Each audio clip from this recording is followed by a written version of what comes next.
భూమి చెర్రీతో పెళ్ళని తెలిసి ఒంటరిగా మేడ మీద నిలబడి బాధపడుతూ ఉంటుంది. అప్పుడే భూమి దగ్గరికి చెర్రీ వస్తాడు. భూమి, నీకు ఈ విషయం తెలిసిందా అని చెప్పి అంటూ ఉంటే, మన ఇద్దరికి పెళ్ళి అంతే కదా అని చెప్పి భూమి అంటూ ఉంటుంది. దాంతో చెర్రీ ఒక్కసారిగా షాక్ అవుతూ ఉంటాడు. భూమి, ఈ పెళ్ళిని ఎలా ఆపాలో నాకు తెలియడం లేదు. మావయ్యకి ఎంత చెప్పినా సరే వినడం లేదు. ఎలాగైనా సరే ఈ పెళ్లి చేస్తానని పట్టు పెడుతున్నాడు అని చెప్పి అంటూ ఉంటే, అప్పుడు భూమి బాధగా, చెర్రీ, నేను నిన్నొక విషయం అడుగుతాను, చెప్తావా అని అంటూ ఉంటే, ఏంటి భూమి అడుగు అని చెప్పి చెర్రీ అంటూ ఉంటాడు. నువ్వు నన్ను ప్రేమించావా అని చెప్పి భూమి అడుగుతూ ఉంటుంది. దాంతో చెర్రీ బాధగా, నీకు ఈ విషయం అని అంటూ ఉంటే, నక్షత్ర చెప్పింది. చెప్పు చెర్రీ, నువ్వు నన్ను ప్రేమించావా అని భూమి అడుగుతూ ఉంటే, అప్పుడు చెర్రీ, అవును భూమి, ప్రేమించాను అని అనగానే భూమి షాకింగ్గా కన్నీళ్లు పెట్టుకుంటూ చెర్రీ వైపు చూస్తూ ఉంటుంది. కానీ నిన్ను ప్రేమించింది ఒకప్పుడు, నువ్వు గగన్ అన్నేని ప్రేమిస్తున్నావన్న విషయం తెలియనప్పుడు నువ్వు ప్రేమించేది నన్నేనేమో అని ఊహించుకొని నేను నిన్ను ప్రేమించాను. కానీ ఎప్పుడైతే గగన్ అన్నయ్య నువ్వు ఒకరినొకరు ఇష్టపడుతున్నారని తెలిసిందో ఆ క్షణమే నా ప్రేమని మనసులోనే చంపేసుకున్నాను. అప్పటి నుండి నీ మీద నాకు ఎటువంటి ఫీలింగ్ లేదు భూమి. ఇప్పుడు ఈ పెళ్ళి కూడా నాకు అస్సలు ఇష్టం లేదు. ఆఖరి క్షణం వరకు ఈ పెళ్ళి ఆపాలని నేను ప్రయత్నిస్తాను అని చెప్పి చెర్రీ అంటూ ఉంటాడు. కానీ మనం ఈ పెళ్ళి ఎలా ఆపగలం చెర్రీ అని చెప్పి భూమి అంటూ ఉంటే, అందుకు ఒకటే మార్గం, నా దగ్గర ఒక ప్లాన్ ఉంది. నువ్వు రాత్రిపూట ఇల్లు విడిచి వెళ్ళిపో. మామయ్య మరొక 2 రోజుల్లో మన పెళ్ళికి ఏర్పాట్లు చేస్తున్నాడు. నువ్వు ఇక్కడ నుండి వైజాగ్కి వెళ్ళు. అక్కడ నా ఫ్రెండ్ ఉంది, తను నిన్ను రిసీవ్ చేసుకొని దగ్గరుండి నిన్ను వారం రోజుల పాటు చూసుకుంటుంది.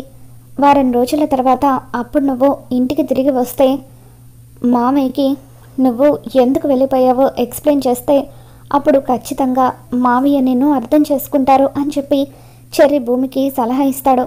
ఈ ఒక్క మార్గం తప్ప మరే మార్గం లేదు భూమి. మావయ్య ఇంకా ఏం చెప్పినా వినరు. నువ్వు ఇల్లు వదిలి వెళ్ళిపోవడమే కరెక్ట్ అని చెప్పి చెర్రీ అంటూ ఉంటాడు. దాంతో భూమి, సరే చెర్రీ, నువ్వు చెప్పినట్టుగానే చేస్తాను. ఈరోజు రాత్రికి వైజాగ్ బయలుదేరి వెళ్తాను అని చెప్పి భూమి చెర్రీతో అంటూ ఉంటుంది. ఇక ఆ రోజు రాత్రిపూట భూమి తన లగేజ్ అంతా కూడా సర్దుకొని శరత్చంద్ర కాళ్ళకి నమస్కరిస్తూ, నన్ను క్షమించినానా, గగన్ బావని నా మనసులో ఉంచుకొని నేను ఇంకా ఎవరితోనూ తాళి కట్టించుకోలేను. ఈ జన్మకు గగన్ బావే నా భర్త. నా ప్రాణం పోయినా పర్వాలేదు, కానీ బావను తప్ప నా భర్తగా మరొక వ్యక్తిని నేను ఊహించుకోలేను అని చెప్పి భూమి కన్నీళ్లు పెట్టుకుంటూ తన లగేజ్ తీసుకొని ఇంట్లో నుండి బయటకు వచ్చేస్తూ ఉంటుంది. అలా బయటకు వచ్చి ఆటోలో బస్టాండ్కి వెళ్తూ ఉంటుంది. మరోపక్క చెర్రీ, భూమి ఊరు వదిలి వెళ్ళిపోవడం కరెక్ట్ కాదు.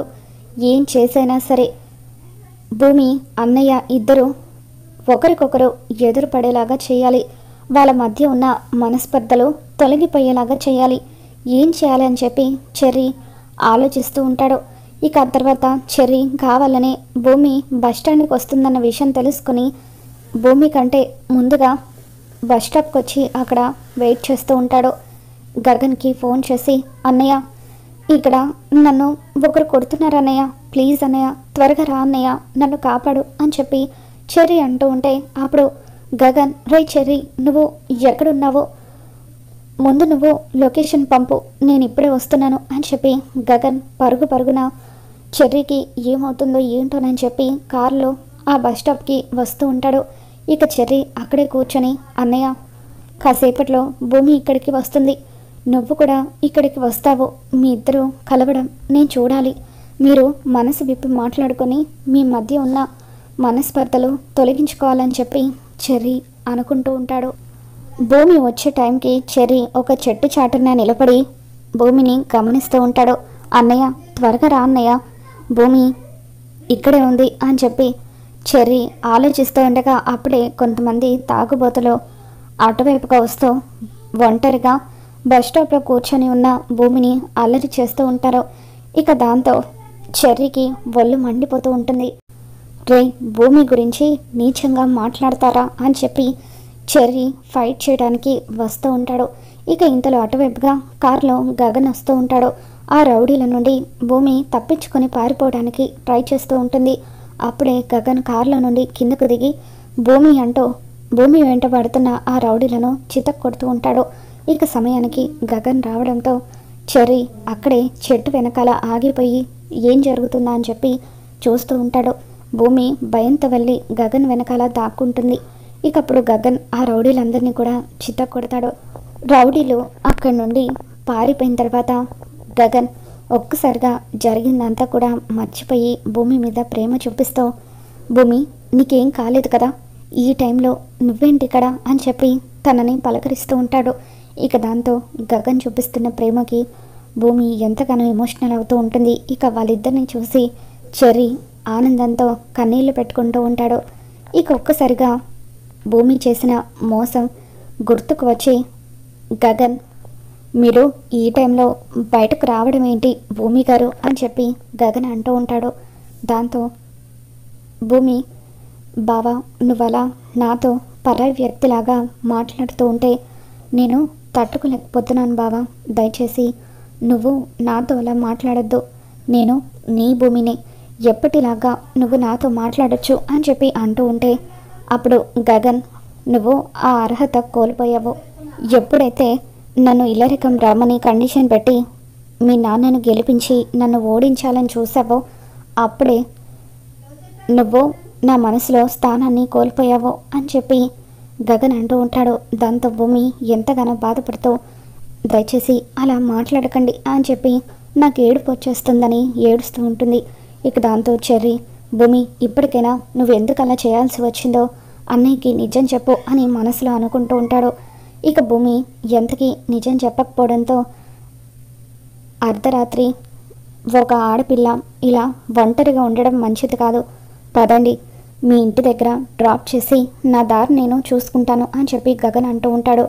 ఇక దాంతో భూమి, నేను ఎక్కడికి రాను అని చెప్పి అంటూ ఉంటే, ఇక్కడే ఉంటే మళ్ళీ ఎవరైనా మీ వెంటపడి మిమ్మల్ని అల్లరి చేస్తారు, అది మీకు మంచిది కాదు, మీ స్థానంలో ఎవరున్నా సరే నేను ఇలాగే చేస్తాను, రండి వచ్చి కూర్చోండి అని చెప్పి గగన్ భూమి చెయ్యి పట్టుకోబోయి ఆగిపోతాడు.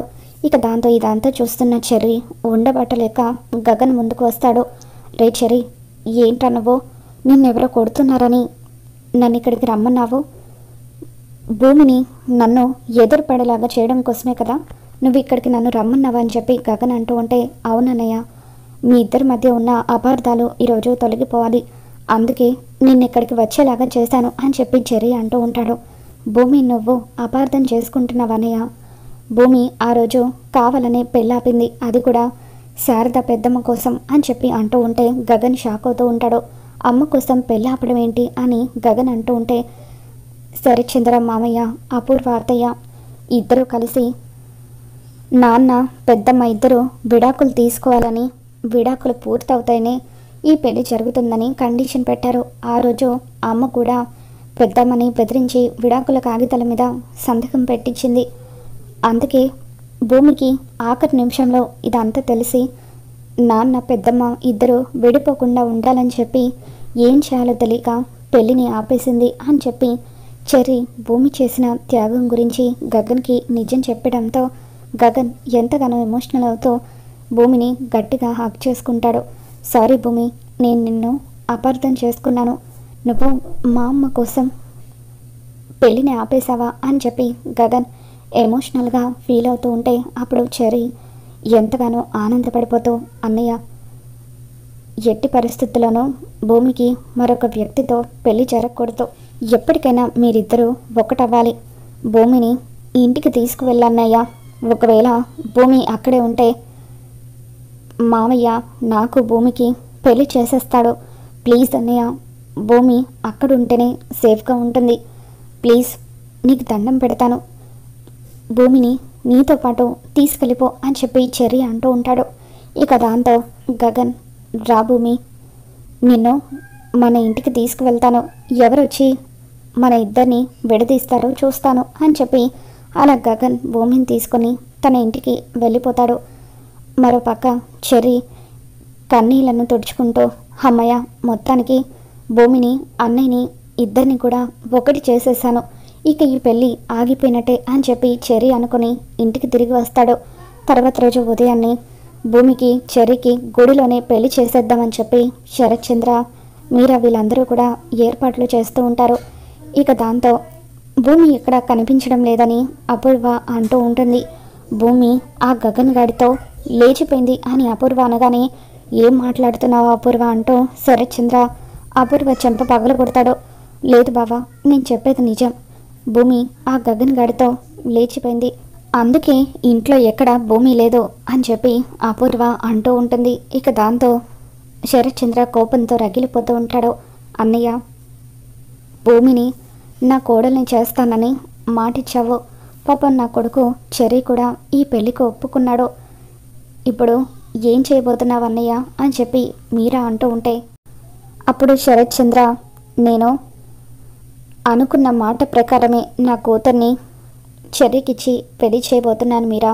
ఈరోజు జరిగేది చెర్రీ భూమిల పెళ్ళి కాదు, చెర్రీ నక్షత్ర పెళ్ళి అని చెప్పి శరత్ చంద్ర ఆఖరి నిమిషంలో తన నిర్ణయాన్ని చెప్పడంతో ఇకప్పుడు అపూర్వ ఒక్కసారిగా షాకుతో ఏంటి బావా ఇది, మన నక్షత్రకు చెర్రీకి పెళ్ళేంటి అని అంటూ ఉంటే అప్పుడు శరత్ చంద్ర అవునపూర్వ, నా చెల్లెలికి మాటిచ్చాను చెర్రీని నా ఇంటి అల్లుడిని చేసుకుంటానని, అందుకే నా చెల్లెలకి ఇచ్చిన మాటను నేను తప్పాలని అనుకోవడం లేదు, తనకిచ్చిన మాట ప్రకారమే చెర్రీని నక్షత్రకిచ్చి పెళ్లి చేసి నా ఇంటి అల్లుడిని చేసుకోబోతున్నాను అని చెప్పి ఇక ఈ నిర్ణయాన్ని ఎవరు కూడా అడ్డుకోవద్దు అని చెప్పి శరత్ చంద్ర వెంటనే నక్షత్రాన్ని పెళ్లి కూతురుగా రెడీ చేసి తీసుకురమ్మని అంటూ ఉంటే ఇక అపూర్వ చేసేదేం లేక ఎలాగైనా సరే ఆఖరి నిమిషం వరకైనా పెళ్ళాపాలని చెప్పి నక్షత్ర ఏడుస్తున్నా సరే ఇప్పుడు నువ్వు ఈ పెళ్ళొద్దంటే మీ నాన్న భూమి మీద ఉన్న కోపాన్ని కూడా మన మీద చూపించి ఇద్దరిని షూట్ చేసి పడేస్తాడు అని చెప్పి నక్షత్రాన్ని పెళ్లి కూతుర్ని చేస్తుంది. ఇక అలా చెర్రీ నక్షత్ర ఇద్దరు కూడా పెళ్లి కొడుకు పెళ్లి కూతురుగా రెడీ అయ్యి గుడికి వస్తారు. చెర్రీ ఎట్టి పరిస్థితుల్లోనూ మళ్ళీ మామయ్యకి భూమితో నా పెళ్లి చేయాలన్న ఆలోచన రాకుండా ఉండాలంటే నేను నక్షత్రాన్ని పెళ్లి చేసుకోవడమే కరెక్ట్ అని చెప్పి చెర్రీ కూడా తన పక్కన కూర్చొని ఏడుస్తున్న నక్షత్ర మెడలో తాళి కట్టేస్తాడు. ఇక ఆ విధంగా మొత్తానికి చెర్రీ నక్షత్రాల పెళ్ళి పూర్తవుతుంది. మరి రాబోతున్న ఎపిసోడ్లో ఏం జరగబోతుందో మళ్ళీ మన ఛానల్లో తెలుసుకుందాం. ఈ వీడియో మీకు నచ్చినట్లయితే తప్పకుండా లైక్ చేయండి.